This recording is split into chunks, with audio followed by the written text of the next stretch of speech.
Estamos en la estación experimental INTA Balcarce y vamos a hablar del cultivo de trigo. Normalmente e históricamente aquí en nuestra zona sudeste bonaerense y puntualmente en Balcarce, la recolección de este cereal comienza, claro, entre Navidad y Año Nuevo. Ya sobre fin de año la cosecha a full en trigo. Pero vamos a hablar del comportamiento del cultivo en los últimos estadios de su ciclo fenológico. Es decir, luego del macollaje, qué ha ocurrido, las temperaturas, las lluvias, bueno, condiciones climáticas que condicionan sin ninguna duda el estado de los cultivos y por supuesto el potencial de rendimiento que van a obtener allí luego en la cosecha. Vamos a conversar con el doctor Pablo Abate, que es el profesional de la Unidad Integrada Balcarce. Pablo, buenas tardes, ¿cómo estás? Buenas tardes a ustedes. Bueno, Pablo, recién conversábamos fuera de cámara un poco haciendo un raconto de cómo se fue comportando el cultivo luego desde la siembra o desde el macollaje en adelante y condicionado casualmente al tema climático. A ver si me haces un resumen de lo que estábamos hablando.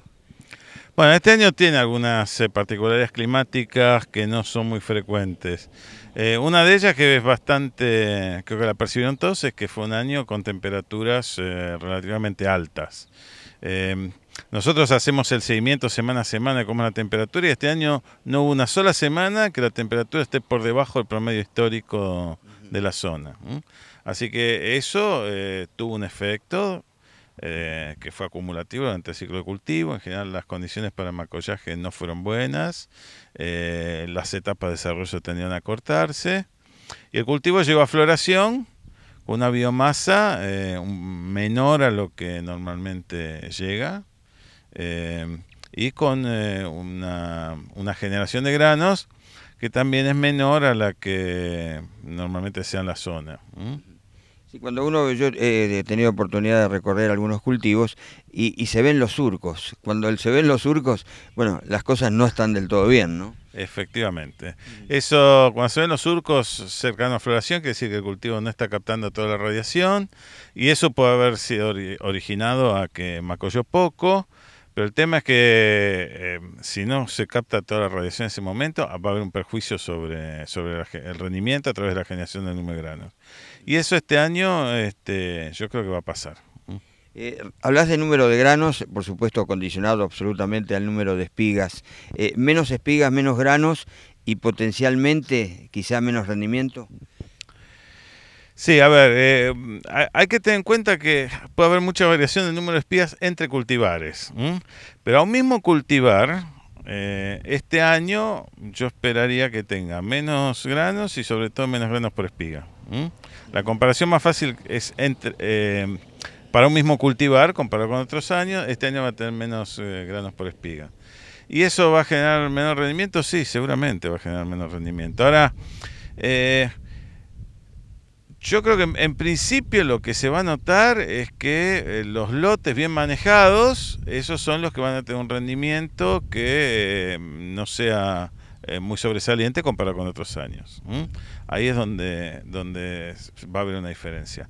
Por otro lado, puede haber otra diferencia relacionada con algunos problemas ambientales o de manejo adicionales que se pudieron haber dado en algunos lotes en particular. Por ejemplo, hacia fines de agosto hubo lluvias importantes, hubo lotes que tuvieron lavado de nitrógeno.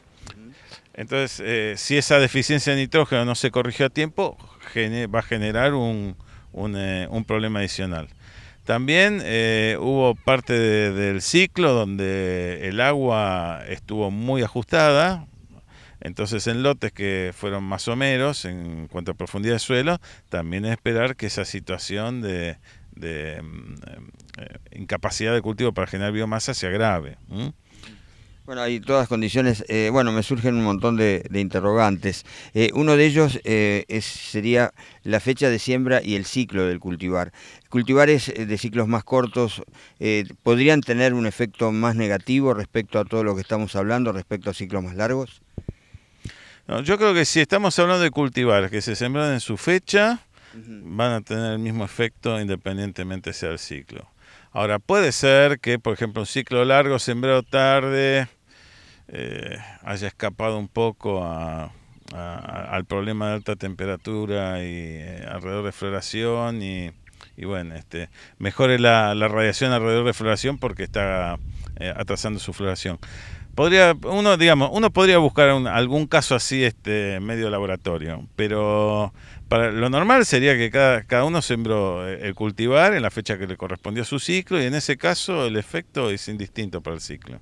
¿Es posible, Pablo, que tengamos alguna dispersión importante en lo que hace a rendimientos, teniendo en cuenta lo que señalabas, o los lotes más someros, o el nitrógeno lavado?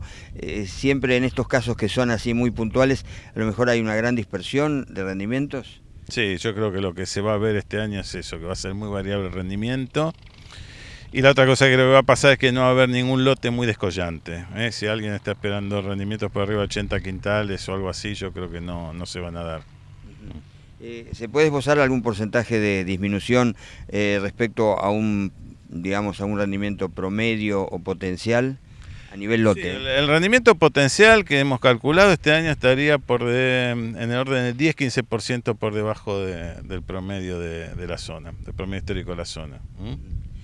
Respecto a los temas sanitarios, recién nos comentabas también algo que me parece importante, la humedad relativa, que también condiciona la aparición de enfermedades. Sí, en eso este año también fue un poco atípico, porque sobre todo en octubre y noviembre hubo buena disponibilidad de agua de lluvia, pero la humedad relativa fue relativamente baja, fue baja comparada con otros años. Entonces el resultado de eso fue que la mayoría de las enfermedades proliferaron poco y si lo hicieron hacia fines de noviembre. De forma tal que en general hasta principios de llenado de grano los cultivos estaban sanos y ahí recién empezó a aparecer algún problema.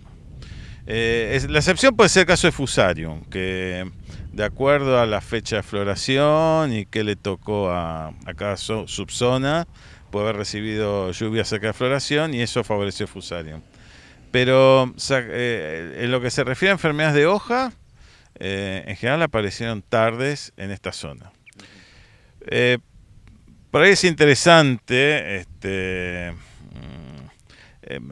aclarar o comentar que en la zona norte de la provincia de Buenos Aires este año hubo problemas con roya negra, ataques importantes de roya negra, en Entre Ríos también. A nosotros nos afectó, pero es importante, pues la primera vez desde hace muchos años que se dan problemas graves a nivel lote de roya negra. Es una enfermedad que hay que seguirla, es grave. La última, Pablo, bueno, y seguramente después vamos a poder tener ya, digamos, un condimento más puntual en lo que hace a rendimientos, cuando lógicamente se coseche la red. Pero la calidad, ¿cómo se puede llegar a ver afectada o no, teniendo en cuenta estas condiciones?